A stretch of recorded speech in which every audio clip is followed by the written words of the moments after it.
Let's take a flashback to 2016. The Elmer's glue shortage, the millions of DIY videos posted to YouTube, the sticky, gooey substance that brought out the inner child in us. If you still aren't sure what I'm talking about, I'll give you a refresher. The slime craze. In today's speech, we will be going over the supplies needed in order to make slime, how exactly to make the slime, and the benefits slime has to ourselves and society. There are several different ways to make slime with several different recipes calling for different ingredients. Today you're going to need contact solution, baking soda, and 8 ounces of Elmer's glue.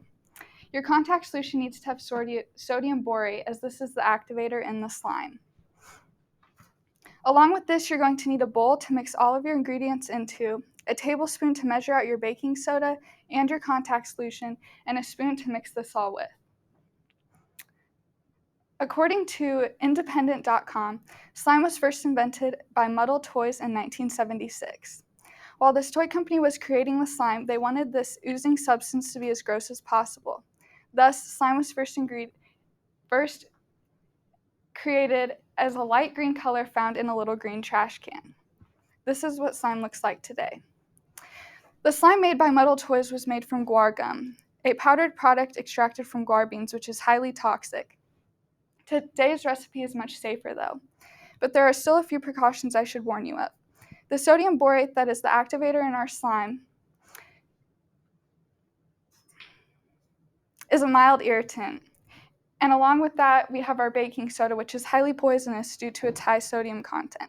So if you're a young child planning on making slime, I suggest supervision by an adult. Now that we've talked about everything you need to make the slime, let's get to the fun part, which is making the slime. You're going to want to place your empty bowl in front of you and dump out your 8 ounces of Elmer's glue. Now would be a good time to add in your food coloring. A few drops is all you need. I added purple. You're going to want to mix this together until you get your desired pigment and add in 1 tablespoon of baking soda. You're going to want to stir this until it is dissolved well. Then add in 1 tablespoon of contact solution. If it is still too slimy, add in a half a tablespoon of contact solution at a time. The more you add, the thicker it will be. The less you add, the slimier it will be. You're going to want to stir this, and as you can see, it starts to come together. After you're done with your slime, you want to store it in an airtight container or a Ziploc bag.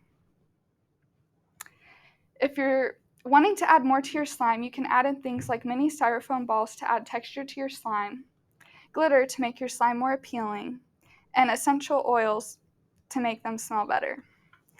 According to refinery29.com, at the top of a new decade, slime is not just a new toy or an Instagram trend, but it has the capability of being a fixture in trendy offices and bedside tables everywhere.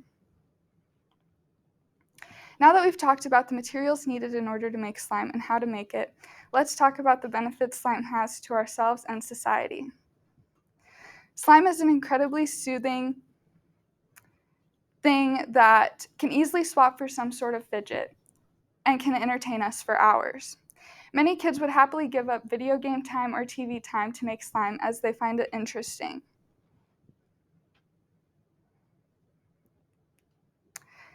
Playing with slime is a sensory play, which means it stimulates the senses. For this reason, it is often used in play therapy.